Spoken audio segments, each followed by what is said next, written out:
Welcome to Fame Alert, your essential source for the most chilling true crime stories gripping the nation. Today, we're diving deep into a harrowing mystery unfolding in Arkansas as the intense manhunt for the Devil's Den State Park killer continues. What began as a peaceful weekend hike tragically turned into a horrific nightmare for Kristen and Clinton Brink. This loving couple, who had recently moved to Arkansas from South Dakota and Montana, were just embarking on a new chapter of their lives. Clinton was even set to start a new job, but all their dreams were brutally cut short. The most unspeakable part? Their young daughters, just 7 and 9 years old, were there to witness this unimaginable tragedy. In an incredible act of bravery, these two courageous girls managed to escape the assailant and reach a park visitor station, where they alerted authorities.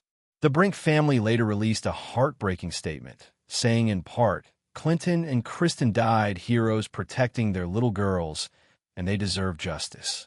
They will forever live in all of our hearts." The investigation is now focused on critical new evidence. Authorities have released a fresh image of a person of interest, along with a newly drawn sketch of what the assailant's face may look like. He's described as a white man with a medium build, sporting some light stubble. The individual was seen wearing a backpack with distinct blue accents, a long-sleeved shirt, a hat, and long pants. Notably, he was also wearing sunglasses and fingerless gloves, often described as workout gloves, at the time of these murders, according to police. But here's a shocking new development. Investigators now believe the killer was injured during the attack. While the specific type or severity of the injury remains undisclosed, this vital piece of information could be a game-changer in the manhunt, as it might lead someone to identify the suspect if they notice such an injury. The suspect was last seen fleeing Devil's Den State Park in a dark-colored, 4-door sedan, believed to be a Mazda. And here's a truly disturbing detail. The vehicle's license plate was intentionally obscured, covered with either electrical or duct tape. This calculated move not only complicates the search for law enforcement, as automatic license plate readers would be useless, but it also strongly suggests a cold, premeditated approach by the perpetrator. The question remains, how far could this individual have traveled in the time since the attack? Tensions are running high across Arkansas. Devil's Den State Park, a popular destination, remains closed indefinitely, and the FBI has now officially joined the investigation, bringing significant resources to bear in the effort to bring this killer to justice.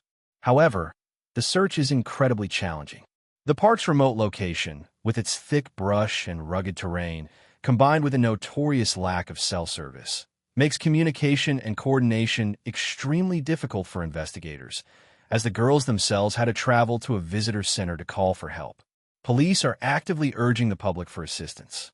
They're asking anyone who was at Devil's Den State Park to review any photos, videos, or GoPro footage they may have captured, specifically looking for images of the person of interest or the described vehicle, that dark 4-door Mazda with its license plates covered. Residents in the area are also asked to check their game cameras, which are often mounted on trees, and their home surveillance footage for anything suspicious related to this investigation. However, and this is absolutely crucial, authorities are making it abundantly clear: do not post any information or images on social media. Doing so could compromise the integrity of the investigation, spread misinformation, and potentially jeopardize leads. All tips and leads must be reported directly to law enforcement. Despite receiving multiple calls and tips, police have been tight-lipped about how close they are to an arrest or if they know the suspect's identity. Crucially, they have yet to officially reveal a cause of death for Kristen and Clinton Brink or a potential motive for this horrific attack. This case presents immense complexities. Two deeply traumatized young witnesses, a vast and challenging landscape, and a suspect who has had time to flee and potentially conceal his injuries. So many questions remain. What drove this individual to commit such a heinous act against a loving family? Why the specific clothing and obscured license plate? And where could he be now, more than 72 hours since this tragedy unfolded? The Arkansas State Police are urging anyone with information to call their dedicated tip line at 479-751 6663. A special website has also been set up for submitting information, allowing people to discreetly provide any details they might have about this person of interest. In the midst of this tragedy, the Brink family has established a GoFundMe campaign to help cover funeral expenses and support their 2 orphan daughters. As of this recording, over $15,000 has been raised.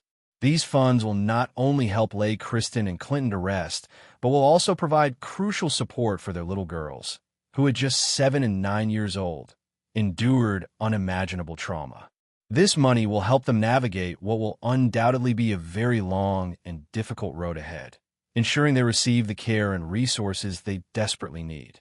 This story is a heartbreaking reminder that evil can lurk in the most unexpected places, even in the tranquility of a state park.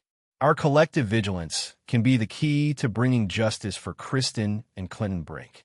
Your awareness, your review of old photos, or even a simple observation could be the vital piece of information needed to catch this killer and bring peace to a grieving family. Always from anyone who believes DNA is a deed of ownership instead of a sacred bond of trust. A trust they shattered the instant they zipped up that horrific bag.